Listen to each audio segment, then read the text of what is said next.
muchangamiri. Nyaya yekutanga ndakanga ndamhangarira maprofita akauya pamba pangu na 12 dzeusiku. Adzimai vababa avo vakanga varipo. Nyaya yakutongwa, baba avo vakasumuka vachiti pamberi pedare, usamhangarire maprofita, wakawirirana naye maprofita aya kuti auye pamba pako. Dai panguva yavo akasvika pamba pako ukavadzingidza. Ini ndakatsanangura ndikati ndasingakwanisi kuvadzingidza nokuti ndakaona vachitoita zvavaiita pamba pangu. Saka baba ava vakabva vati zvese zvauri kumhangarira maprofita, mhangarira inini, ipa inini nyaya yacho iyoyo, ipe inini nyaya yacho, samhangarire maprofita nokuti wakawirirana naye. Yabva yapera iyoyo. Baba ava musi wataenda kuvainhu vachinetsana muganhu, amai Gift Chipadze na John Chitabura, mwana waJohn Chitabura. Takaenda inini naSabhuku naVhaisi Sabhuku. Tasvika ikoko kwavainetsana vanhu vakaunganidzirwa zvidhina mustendi memunhu. Muroora wacho muridzi westendi aida kuvaka akabva atsanangura achiti, ndakati inini Sabhuku akati, Vhaisi Sabhuku akati tanga tiri mukomiti yadhisolvwa. Saka imimi akakuratidza stendi nokuti sekretari anga ari sekretari ndiye watichiri naye sekretari nanhasi.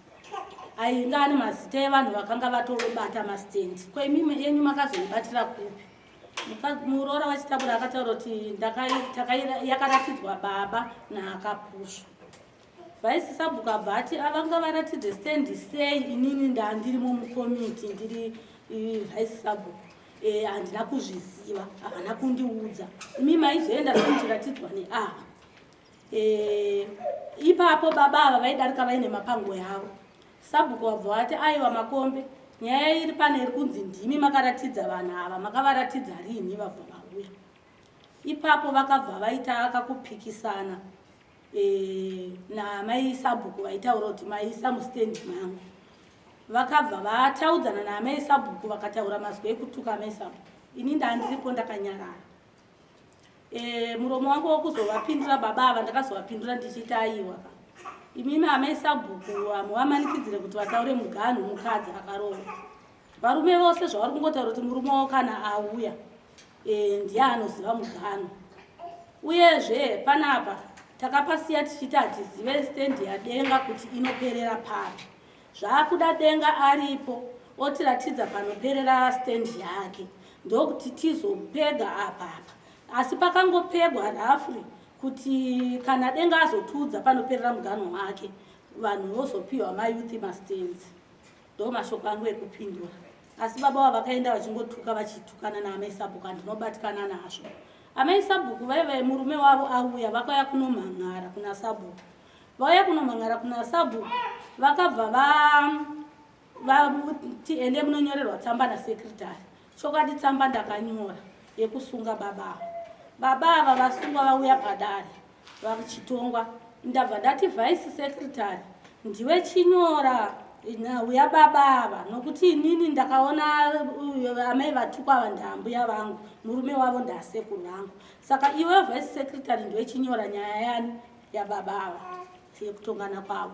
Shuwa Vhaisi sekretari akatora mabhuku abva akunyora nyaya iyoyo. Nyaya ichitongwa.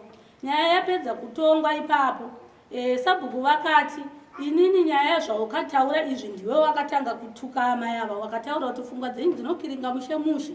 Ndanga ndina Vhaisi wangu nasekretari wangu. Saka ivavo vangagone kupa umbo. Sabhuku vakataura, Vhaisi akataura. Inini ndakuda kuti nditaure. Ndopa akabva ati uya anotsvukisa maziso kunge mubobo, anongoti baba itonyarara zvako, kana une nzara kumba kwako ndiudze ndikupe $40 futi andiri kunzi ndibhadhare mukadzi waGivi. Une nzara kumba kwako ndiudze ndikupe chikafu inini. Ungotsvukisa maziso ngemubobo uchingoti baba kunga mhino zvaunoda kugamuchira. Takabva ndati Sabhuku muri kuzvinzwa here? Sabhuku wabva ati iwewe ava wavabata papi? Zvikanzi hamusi kuona zvavari kungoita muromo wavo nemaziso yavo. Vari kuita kunga mhino chavari kuda kugamuchira maoko yavo. Ndati papi ipapo? ndo matukira ari kundiita baba.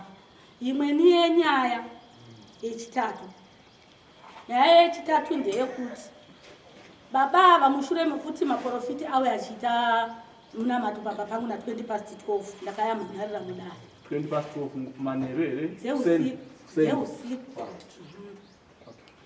Ndichipokana nemaprofiti aya, maprofiti aya zvaakasvika achiita pamba pangu handizvizivi, pamba nadzimai vababa. Ndazosvika inini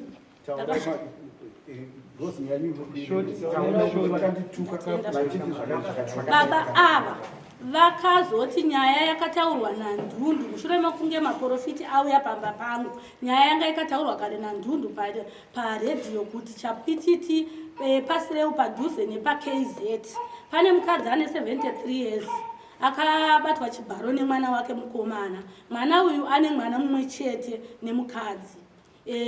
Mwana uyu abata chibharo amai vake. Hanzvadzi yakauya ichida kurandutsira taurayo kuti nyaya ndikatukirwa inyaya yakabuda paredhiyo. Vakakutuka vachiti vakandituka, vakazofambisa munharaunda mucommunity yese baba vamunoona vachiti ndamai Ede vakararwa naMatini abva aenda kunorara futi naEde. Mushure mekunge maprofiti aya auya adzimai waripo, mwanasikana wangu taura kuti pamwe pamakatukwa tikateedzera nhoroondo iyoyo tinoswedera toda kuti mutitaure kuti ndakatukwa pakati nepakati. Baba vakanditi ndinorara nemwana wangu kuburikidza nenhau yakanga yataurwa paredhiyo. Ndoyekupedzisira. Yekutanga baba ava vakandituka ndichitongwa padare remaprofiti ekuya pamba pangu. Kechipiri vabva vandituka pachitongwa nyaya yavo nemukadzi waGivi Chipadze. Vakandituka katatu baba.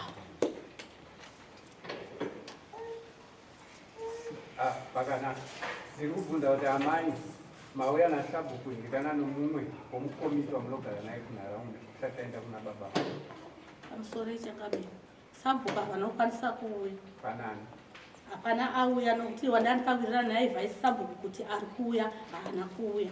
Ndanzonzi hanzi aenda kunovaka.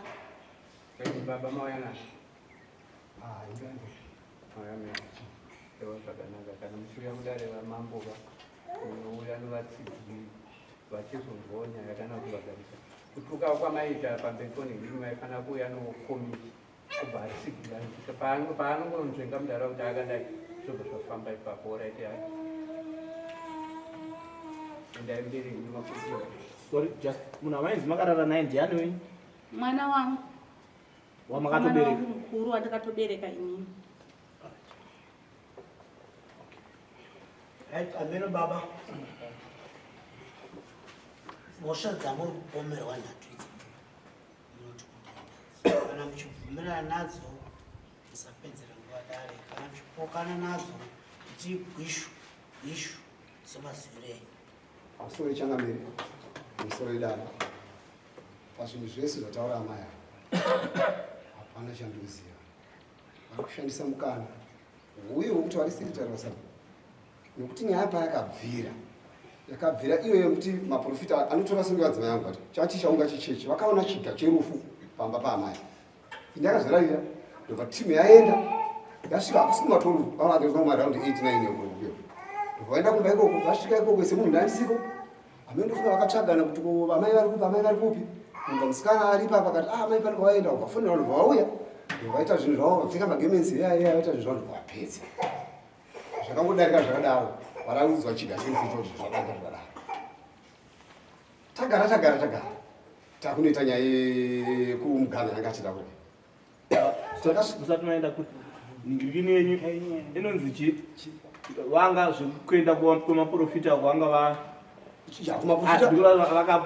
vakabva pamurere maprofita ayo vanobvawo pamba pavo ndo vakaenda pamba pavo nechiga cherufu kuti panapa taona chiga cherufu vaona chiga cherufu vaita donhodzo dzeizvozvo vakawirirana zvese zvikapera zvakadii inandiko ikoko adzimai munhu ari muchechi nechaunga ndochikaenda ipapo zvasadaika izvo kwapera makaba kutaura mugano wemugano tini sizina tumkomiti ya last time yekugwana mastendi vari kugara mvere sizina ndimupurisawo mastendi akagoyewa takacheka munhu achita papangu but nyaya yakachinesa pakucheka pacho ipapo yandinoziva inini ava sizvo vangati sekretary wasabhuku vachinzi vanhu vakawana minda zvamai manje zve2 years izvi hafaniri kuwana kapusheni kari papa because agara nguva ipano ani mwana akura here saka avaipikisa vakaita nharo dzimwe dzakasimba but nyaya haina kufamba kuti vawane kapusheni ikako nokuti vangati nokuti ndimukomiti wasabhuku vanhu vachitogova vanhu vakabva 2006 tonatanga upiwa tonharo dzakazine havo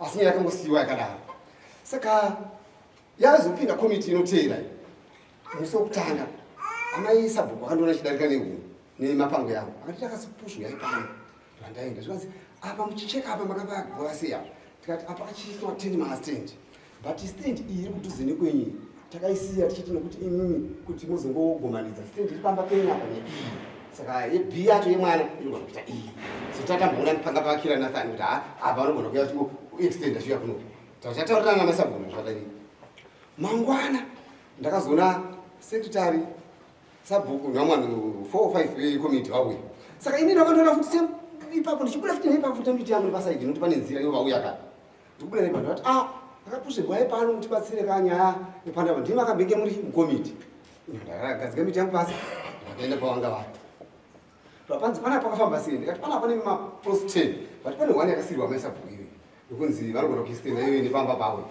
zvikanziwo taurira nezvozvo saka sabhuku akabvunza akajauka vakati saka inini amaisabhuku mugano wenyu ndeupi ndomubvunziro vakaita ndovamaisabhuku vati ini mugano ndikuziva unotoda sabhuku ndomubvunziro vakaita ini ndovandati maisabhuku unoziva mugano inini ndinotaura ndakaita ukada kusemoita muziva mugano maisabhuku ngwai vataura kuti akutondutuka mamwe zvinhu munhu iziva kuti pandakaza kutondutuka ndakabva ndandakutaura ndakamira ndaisogara pasi tikati matidedzera kudaro ipapa ndamutuka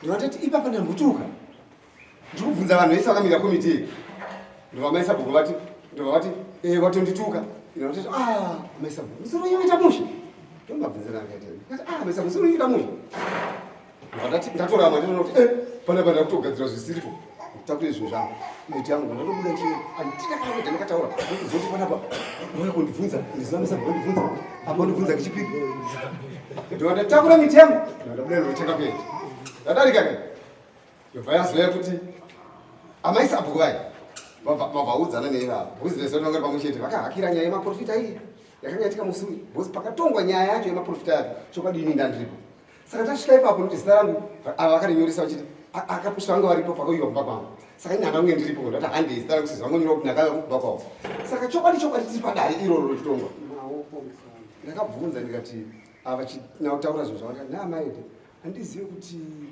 bhozi iwo angasikade kubvunzwa mubvunzo neini ndofunga ndikati handizive kuti imi amaede pakauya maprofita yachisvika imini hamuna kuwirirana here zvinhu zvine kuda kuita izvi zvazvanzi izvo takazviwirirana vatangira kuti ndibvaniseyi vasina kundipromisa kuti ndiuye kuti vauye neusiku saka anga chavanongedza songe vari kubatana urwere ini vanati amaede imimo muri profita next time muchaprofitawo zvinhu zvakunetsai zvomuriita wiriranai zvinhu zveizvi ndimabudendakatobuda saka nyaya yakabva yaita valueless mani bhozi vanhu vakanga vari papakationa kuti pane nyaya ira vanhu vangotakodispesa vatoti pane nyaya yese vanhu zvovati vatobuda hapana kuchokana vanhu tabuda takaendawo kunyambukudzo yese ichiita kuti ndiwo manje vanga kutaura kuti gore rakapera pasei ndakakuona wakatakura kaupfu uchitora kwaamai mafocha abhururu wangu chichi ndakatongoona kuti ndinoziva ndokudagara navo ndakobuda ndichazvienda nyaya in long story so nyaya iyi haina mawitness so kutonga ivi vanhu vaviri kunotinesa because nyaya iyi iri kuinvolve vanhu vakawanda so ndofunga the best thing panext dialogue yaine mawitness ndofunga ndoshakuchaita okay chekamini vachoti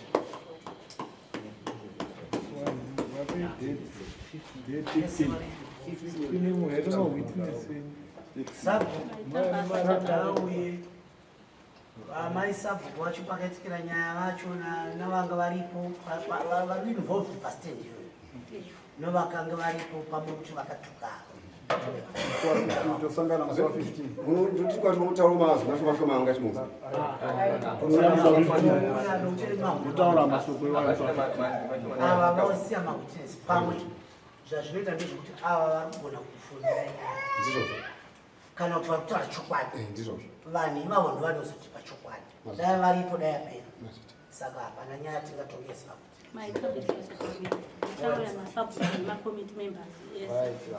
ndinozama kuti Ndatenda. ndinoda kuzoona muno chete uya usainero aiwa